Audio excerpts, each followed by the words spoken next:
Hello, નમસ્કાર, હર હર મહાદેવ, ઓમ નમઃ શિવાય. કેમ છો બધા?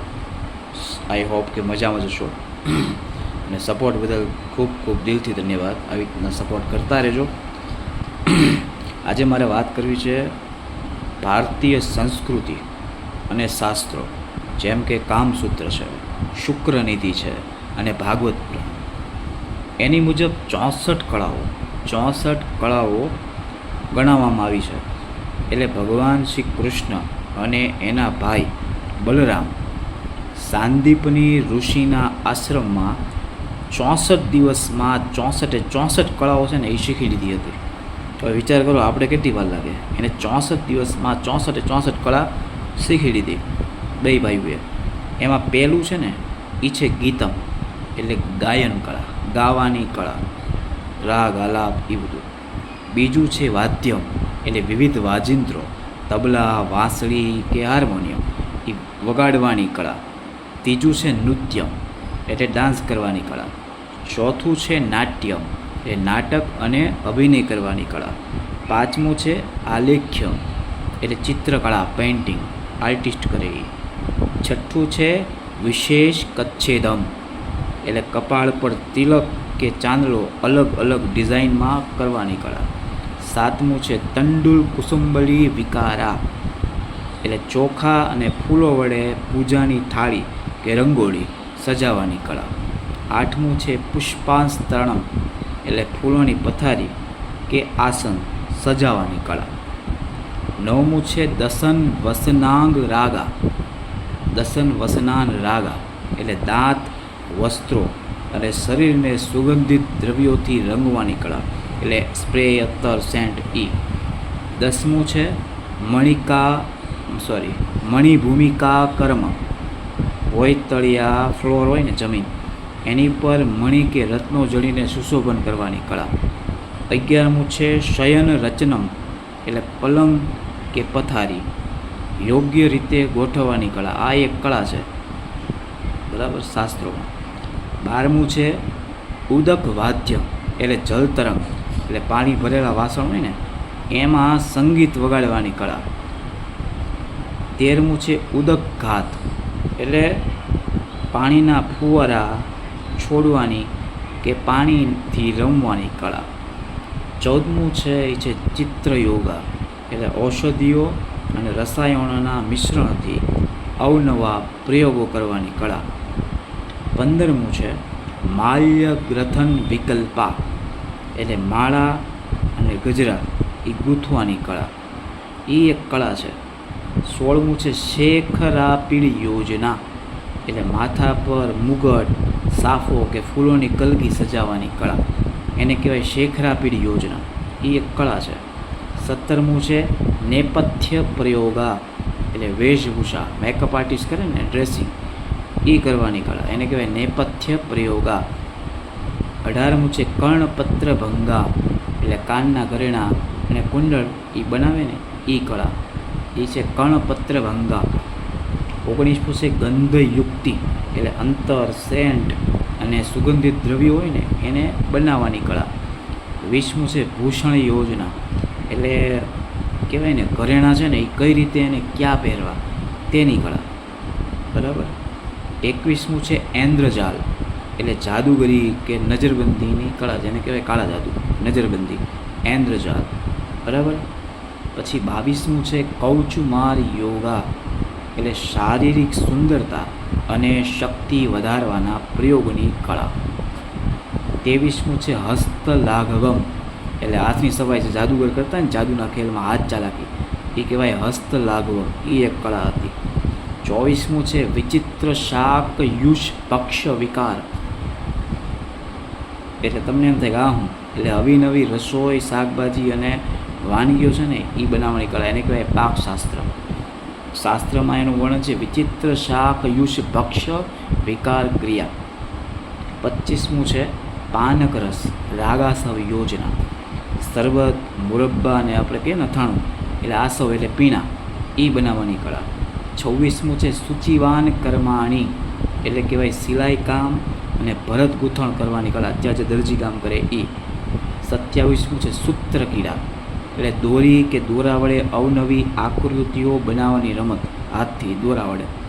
28મું છે વીણા ડમરૂક વાઘા, એટલે વીણા અને ડમરૂ જેવા ખાસ વાજિંત્રો વગાડવા નીકળ્યા. વીણા અને ડમરૂ કોઈને ન આવડે, એમ શીખવા પડે ખાસ માટે, એ કળા હતી. 29મું છે પ્રહેલિકા, એટલે ઉખાણા પૂછવા અને તેનો ઉકેલ લાવવાની કળા. 30મું છે પ્રતિમાલા, એટલે અંતાક્ષરી કે કાવ્ય સ્પર્ધા કરવાની કળા. આ એક કળા છે. 31મું છે દુર્વાચક યોગા, અઘરા શબ્દો કે જીભ થોથવાય તેવા વાક્યો, એને કહેવાય ટંગ ટ્વિસ્ટર, ઝડપથી બોલવાની કળા. કચ્ચો પકડ પકડ, કચ્ચો પકડ પકડ, એને કહેવાય દુર્વાચક યોગા. 32મું છે પુસ્તક વાચનમ, એટલે શાસ્ત્રો અને પુસ્તકોનું સુંદર પઠન કરવાની કળા. વાંચી તો આવડે પણ સુંદર કોણ વાંચે એ મહત્વનું છે. 33મું છે નાટક આખ્યાયિકા દર્શન, એટલે વાર્તા કે નાટક લખવાની અને સમજાવવાની કળા. 34મું છે કાવ્ય સમસ્યા પૂરણ, એટલે અધૂરી કવિતા હોય ને એની પંક્તિ પૂરી કરવાની કળા. 35મું છે પટ્ટિકા વેત્ર બાણ વિકલ્પા, એટલે નેત્રની લાકડીઓ અને પટ્ટીઓમાંથી આસન કે ટોપલા બનાવવાની કળા, એને કહેવાય પટ્ટિકા વેત્ર બાણ વિકલ્પા. 36મું છે તર્ક કર્મ, એટલે તકડી છે ને, ચાકડો આવે ને જે જૂના જમાનામાં આવતો એ ચાકડો, એની પર સૂતર કાતવાની કે લાકડા પર નકશીકામ કરવાની કળા, એને કહેવાય તર્ક કર્મ તકલી. એટલે 37મું છે તક્ષણમ, એ સુથારી કામ, ફર્નિચર જે બનાવે ને એને કહેવાય તક્ષણમ. 38મું છે વાસ્તુ વિદ્યા, એટલે ઘર કે ઇમારત બાંધવાનું વિજ્ઞાન, એને કહેવાય આર્કિટેક્ચર, એટલે વાસ્તુ વિદ્યા. બરાબર. 39મું છે રૂપ્ય રત્ન પરીક્ષા, એટલે સોના ચાંદી સિક્કા અને હીરા ઝવેરાતની પરખ જે સોની લોકો કરે છે એ કળા. પછી 40મું છે ધાતુવાદ, એટલે ધાતુઓને ઓગળાવી અને શુદ્ધ કરવાની કળા. પછી છે મણિ રાગ જ્ઞાન, એટલે મણિ અને રત્નોને કયો રંગ આપવો અને તેની કિંમત જાણવાની કળા. પછી 42મું છે આકર જ્ઞાન, એટલે ખાણ ખનીજ માઇનિંગ હોય ને એ શોધવાની કળા. 43મું છે વૃક્ષાયુર્વેદ યોગા, એટલે બાગાયત ગાર્ડનિંગ કહે ને છે ને, અને વનસ્પતિઓના રોગો મટાડવાની કળા. પછી 44મું છે મેષ કુકુટ લાવક યુદ્ધ વિધિ, એટલે ઘેંટા મરઘા બકરી જેવા પક્ષી હોય ને પ્રાણીઓની લડાઈ કરવાની કળા અને તેમને ટ્રેનિંગ આપવાની કળા, મેષ કુકુટ લાવક યુદ્ધ વિધિ. 45મું છે શુક્ર સારિકા પ્રલાપન, એટલે પોપટ અને મેના જેવા પક્ષીઓને બોલતા શીખવાની કળા. બરાબર. 46મું છે ને એ છે ઉત્સાદન સંવાહન કેશ મર્દન, એટલે કૌશલ, શરીરની માલિશ મસાજ કહેવાય, અને વાળ ઓળવાની કળા. વાળ ઓળવા એ કળા હતી જમાનામાં, બોલો એ છે. 47મું છે અક્ષર મુષ્ટિકા કથન, એટલે સંકેતો કે કોડ લેંગ્વેજ ઇશારા વડે વાત કરવાની કળા, અક્ષર મુષ્ટિકા કથન. 48મું છે મલેચ્છિત વિકલ્પા, એટલે વિદેશી ભાષા કે ગુપ્ત લિપિ હોય એને લખવાની કળા, લખી શકાય એ વિદ્યાથી. 49મું છે દેશ ભાષા જ્ઞાન, એટલે જુદા જુદા દેશો હોય કે રાજ્યોની છે ને બોલીઓનું જ્ઞાન, એ બોલીએ કે એ વિદ્યાથી. 50મું છે પુષ્પ શકટિકા નિમિત્ત જ્ઞાન, એટલે ફૂલોની ગાડીઓ સજાવી અને શુકન અપશુકન જાણવાની કળા, એ જાણીએ કાંઈ નથી. પછી 51મું છે યંત્ર માતૃકા, એટલે યંત્રો અને મશીનો બનાવવાની વિદ્યા. 52મું છે ધારણ માતૃકા, એટલે સાંભળેલી બાબતો યાદ રાખવાની ક્ષમતા, એને કહેવાય મેમરી પાવર, એટલે ધારણ માતૃકા કહેવાય. 53મું છે સંપાઠ્યમ માનસી કાવ્ય ક્રિયા, કોઈના મનની વાત જાણીને તરત કવિતા રચી દેવાની કળા, એ કહેવાય કળા. 54મું છે અભિધાન કોશ, એટલે શબ્દોકોશ, આપણે જે ઊભા ઉડા પઝલ આવે ને એ ડિક્શનરી અને ભાષાના શબ્દોનું જ્ઞાન. 55મું છે છંદો જ્ઞાન, કવિતાના છંદો અને બંધારણનું જ્ઞાન. કેવી રીતના બોલવી કવિતા, ક્યાં રોકવું, ક્યાં ઊભું રહેવું, ક્યાં બોલવું, એને છંદો જ્ઞાન કહેવાય. 56મું છે ક્રિયાકલ્પ, એટલે કાવ્યશાસ્ત્રના અલંકારોનું જ્ઞાન, અલંકાર આવે ને છે એનું જ્ઞાન. 57મું છે